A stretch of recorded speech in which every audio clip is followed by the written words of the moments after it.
বীরভূম জেলা সভাপতির বিরুদ্ধে অসহযোগিতার অভিযোগ তুলল পশ্চিমবঙ্গ তৃণমূল মাধ্যমিক শিক্ষা সমিতি। এই অভিযোগে শুক্রবার দলের চেয়ারপারসনের দ্বারস্থ হলেন পশ্চিমবঙ্গ তৃণমূল মাধ্যমিক শিক্ষা সমিতির সহ সভাপতি সহ প্রায় 85 জন সদস্য। বীরভূমের রামপুরহাটে বীরভূম জেলা তৃণমূল কংগ্রেসের চেয়ারপারসন আশিস বন্দ্যোপাধ্যায়ের বাড়িতে এসে তারা একটি লিখিত অভিযোগ জমা দেন। তাঁদের অনুরোধ, চেয়ারপারসন বিষয়টি গুরুত্ব দিয়ে উপযুক্ত ব্যবস্থা গ্রহণ করুক। দলের জেলা সভাপতির পদ অনেক আগেই হারিয়েছেন বীরভূমের দাপুটে নেতা। অডিও ভাইরাল কাণ্ডে অনুব্রতর সমর্থনে ভিডিও ভাইরাল করার অপরাধে জেলা সভাপতির পদ থেকেও সাসপেন্ড করা হচ্ছে টিএমসিপির বীরভূম জেলা সভাপতি বিক্রমজিৎ সাউকে। বীরভূমের শিক্ষক সংগঠনের নেতা প্রলয় নায়েক অনুব্রত ঘনিষ্ঠ। প্রলয় নায়েকের তত্ত্বাবধানে চলে বীরভূমের তৃণমূল কংগ্রেসের শিক্ষক সংগঠন। এদিন সেই শিক্ষক সংগঠনের বীরভূম জেলা সভাপতির বিরুদ্ধে একগুচ্ছ অভিযোগ তুলে দলের চেয়ারপারসনের দ্বারস্থ হওয়ার পর ফের অনুব্রত মণ্ডলের আরও একটি ডানা ছাঁটার প্রক্রিয়া শুরু হয়ে যাবে, এমনটাই গুঞ্জন বীরভূমের রাজনৈতিক মহলে। ওরা একটা বিষয়ে দেখা করেছে এবং ওদের কিছু সমস্যার কথা বলেছে।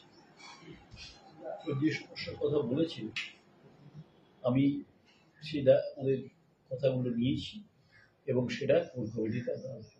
কারণ মমতা বন্দ্যোপাধ্যায় চান যে যৌথ নেতৃত্বের মধ্যে দিয়েই দল চলবে। স্বাভাবিকভাবেই মমতা বন্দ্যোপাধ্যায়ের একটা কথাও, অভিষেক বন্দ্যোপাধ্যায়ের একটা কথাও আমরা অমান্য করে চলবে। কারণ কোর কমিটিতে সিদ্ধান্ত নিয়েই আমরা যা কিছু খবর পাবো।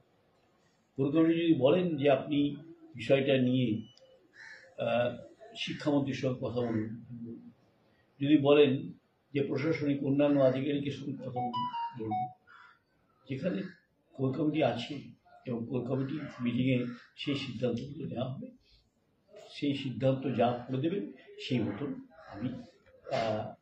আমাকে যা নির্দেশ দেবেন সেই নির্দেশ মতন কাজ। আমরা স্যার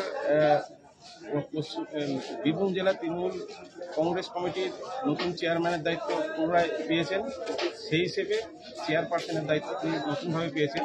সেই হিসেবে আমরা পশ্চিমবঙ্গ তৃণমূল মাধ্যমিক শিক্ষা সমিতির পক্ষ থেকে আমি জেলার সহসভাপতি প্রভাল সামন্ত, আমার সঙ্গে আছেন জেলা সাধারণ সম্পাদক সন্দীপ মণ্ডল এবং সংগঠনের আরও অনেক শিক্ষক, প্রায় 70-80 জনের মতো শিক্ষাকর্মী আজকে স্যারকে সম্বর্ধনা দেওয়ার জন্যই এসেছিলাম। কারণ আমরা আসতে একটু দেরি হলো, আমরা আশা করেছিলাম যে আমাদের জেলার পশ্চিমবঙ্গ তৃণমূল মাধ্যমিক শিক্ষক সমিতির যিনি সভাপতি অভিজিৎ, তিনি আমাদের সকলকে নিয়ে এসে স্যারকে সম্মাননা দেবেন, কিন্তু তিনি বিষয়টা উপেক্ষা করে যাচ্ছেন। তিনি কোনোভাবেই আমাদেরকে এই সম্মাননার ব্যাপারে কোনো ইনফরমেশন দিচ্ছেন না। সেই জন্য আমরা নিজেরাই উদ্যোগী হয়ে স্যারকে সম্মাননা প্রদান করলাম। Bureau report.